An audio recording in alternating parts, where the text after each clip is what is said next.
Opinions expressed on the Honest Answer radio show are the opinions of Honest Answer Media and no one else. If you're hearing a syndicated broadcast of this show, don't hold it against the broadcaster. Rather, congratulate them on their openness, tolerance, and respect for the First Amendment to the Constitution of the United States of America. Thank you very much.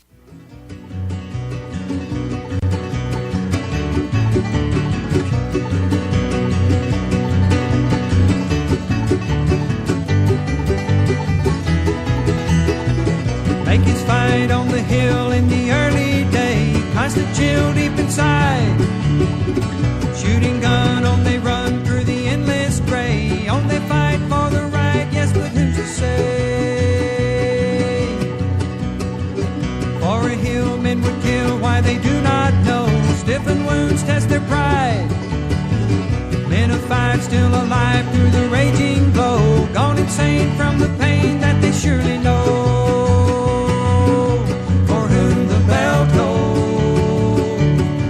Marches on, for whom the bell tolls.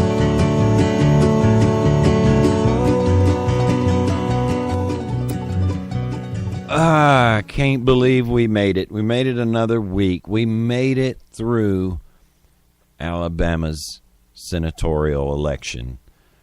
Welcome to Honest Answer Radio. I am going to be the Marty half of your broadcasting duo this evening. And on this Thursday evening, December 14th. That is correct, sir. Version of HonestAnswerRadio.com. You may call me Casey Poe.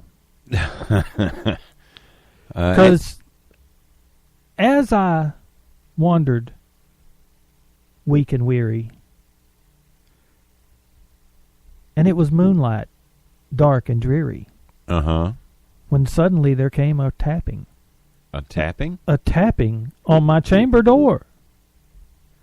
Oh. It was a bird. A bird? A bird. A raven. Quoth he what? Nevermore. Nevermore. You know, I'm so glad, so very, very glad that this election cycle is finally dead and buried. Well, for the most part.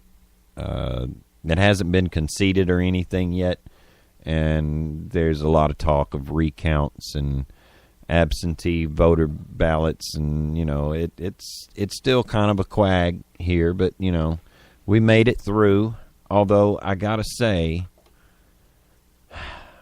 we didn't come through unscathed.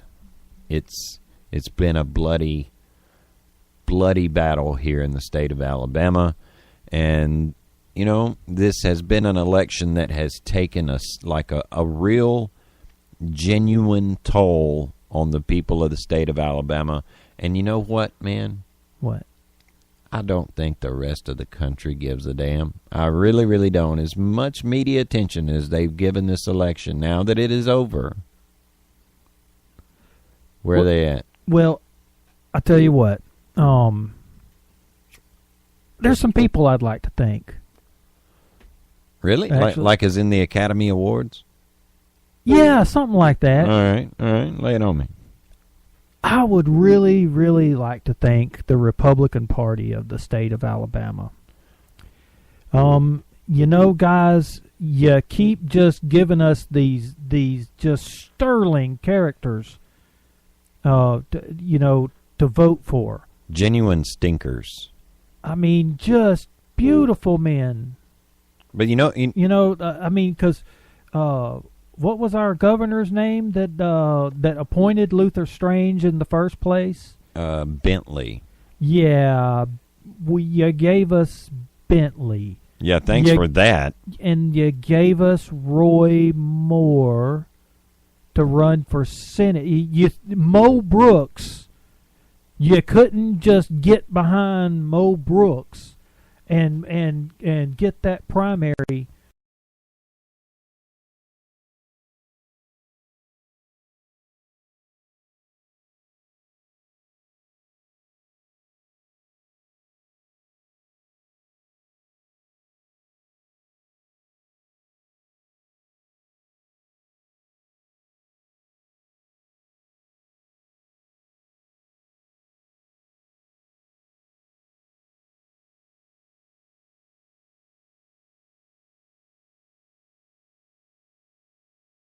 I don't know if the rest.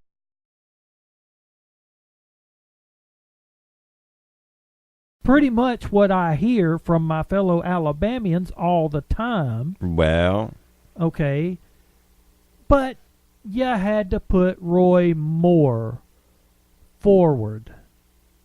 yeah, what's that about? And to all of you people who voted for Roy Moore in the primary, Marty and I don't use that kind of language on the air anymore, so I can't really appropriately thank you the way I would like. But just, yeah, buddy. Yeah, you guys, you did so.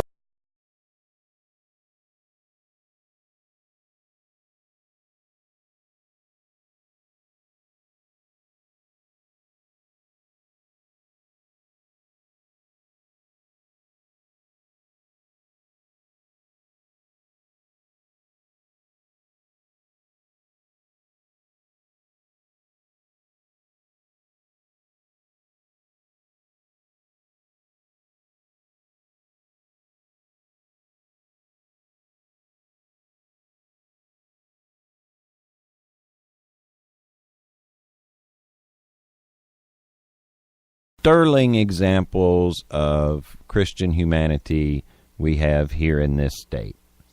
I got to tell you, man, the things that I've seen in the aftermath of the election, oh man, like for instance, the big talk of the household today, wifey, my little wifey, Miss Tina, had a Facebook post reported as hate speech, man. Hate speech. Because she used the terms cowards and idiots. Now, what she said in her post was more or less, I'm summing up here. She's in the chat there. She can back me up on this. She said she respected the people that voted for Doug Jones because they had the courage of their convictions to step up to the voting booth and cast their votes for the man. Didn't agree with it, but they at least had the courage of their convictions to say, we got two choices here, this guy's mine. Her issue was with the write-in votes. And I will admit I found a little bit of humor in the fact that Nick Saban got more write-in votes than anybody else. However, I don't necessarily believe that's true because I don't think it's possible that Nick Saban has ever placed third in his life. Yeah, exactly. I really don't believe that Nick Saban, that people could have thought for a second they could have cast a vote for Nick Saban for any public office in this state and he wouldn't have won. So I think we got to put that one to rest. Well, for what it's worth, if he ever gets his name on the ballot, oh, it's a done deal. I can't think of anybody I would rather have go up to and do a public speech in front of the state legislature. To just no, I want to see him. I want to send Nick to Washington. I want Nick. I want to send Nick to Washington. I don't care if he don't do nothing but make one speech. I want him to give them a halftime speech when Alabama's been playing bad. Exactly. I want them to get the Auburn halftime speech. You know, the one where he threatens to like not let them see their mama for a week, until they get enough, until they play better or something like that. But no, getting back to the Facebook post. In order for a post like that, to be taken down, it's got to be reported at least 5 times. I saw people. This one little girl's going to try to tell Tina that, and this is funny now. This part's funny. Going to tell Tina that because she's like, a big social figure in this community, that she should know better than to, spread such hate. And, if she calls herself a Christian, and she should really know better than, let's clear some things up about the whole Christian thing here. There's been a lot of misconceptions about what we are. We've talked about them several times. Lots of people think they know what Christians are. They're usually the ones that are acting the least like one. But, lots of people think they know. One, they think a Christian can't get angry. What? Yeah. They think that a Christian can't get angry and that a Christian can't call someone a name. Well, I think if you do some studying there in the good book there, particularly around the parts where you get to see, what Jesus had to say, there's a couple of times there that Jesus himself called people names. Remember that?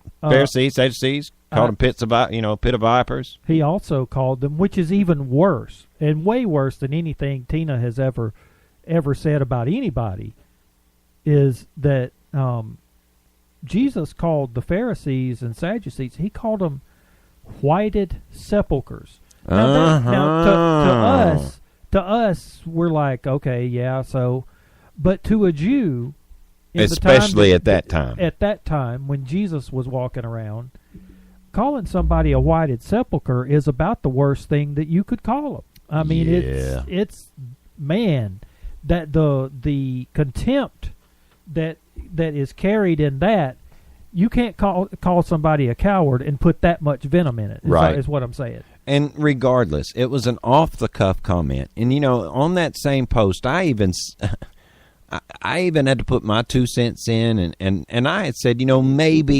maybe coward might have been the wrong word. The idiot one I was going to stand by, but I was willing to give the benefit of the doubt at first.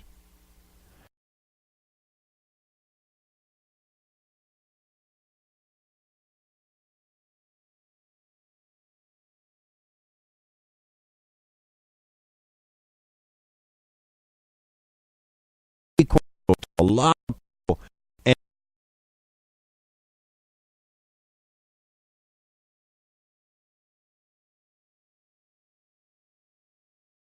man, the way she handled the people it was very appropriate. She handled them a lot better than I could have in some instances. Like I said, the things that I had to write there was. Let's put it. Let's really break this down, though, man. It had to have been, quote unquote, conservatives or Republicans who reported her, because why would the Democrats care about, why would they report somebody for saying something nasty about other Republicans? So it had to be one of those people who probably makes fun of the social justice warriors and the safe space claimers and, the victim train. So you think there might be a whited sepulcher amongst some of the people who reported that post? I mean, I'm just saying, because it looks like a little bit of when Jesus was saying that, he was calling people like that the worst kind of hypocrite, not just a garden variety.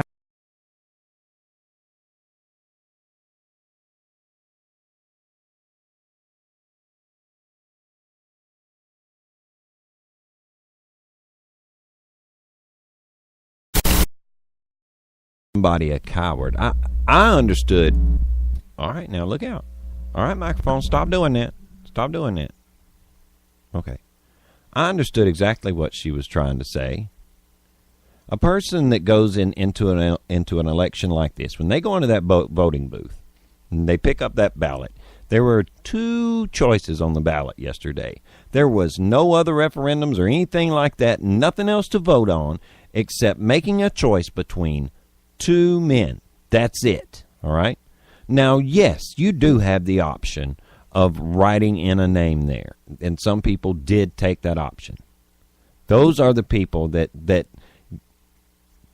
both Tina and I, and I'm sure Casey agrees too, those were the people that, that was idiotic, because when you've only got 2 candidates there and you choose to write one in, going in there that there is no chance, not a snowball's chance in hell that they are going to win. It's only happened once in the history of this nation, and And that was due to like practically zero voter turnout. Had to do with a big snowstorm and everybody being shut in and things like that. But you know these things going into it, and you can't, and people can't say that they didn't. They can't honestly say that when they went into that booth and they cast that vote for a third candidate, a write-in candidate, they cannot honestly try to convince anybody that they really truly believe that that person had a chance of winning. Well, so they did it knowing their vote was a null vote. It is the equivalent of staying home. You didn't have the courage to at least stand there and say, I didn't.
They were beyond holding their nose to go in the voting booth and do it, but they gritted their teeth and they did it anyway. Yeah.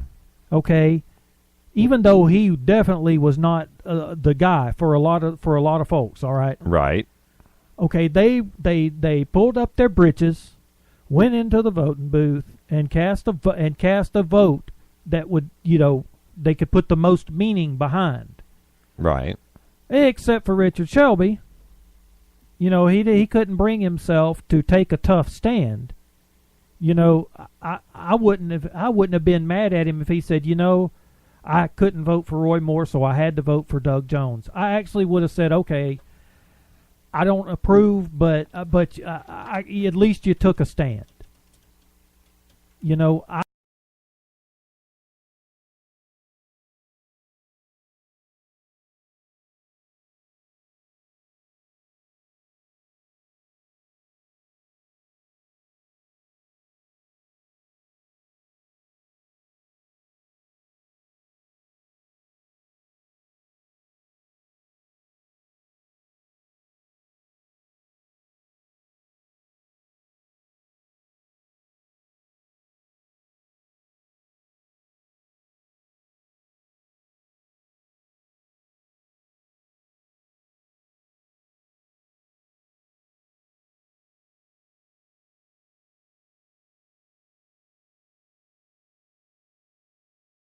And I'm looking here at our little red light right there that says net ping. It has something to do with Spreaker. Right. So I'm going to go out and I'm going to try this one more time. So you guys just keep refreshing, and we will be back in just a couple of seconds.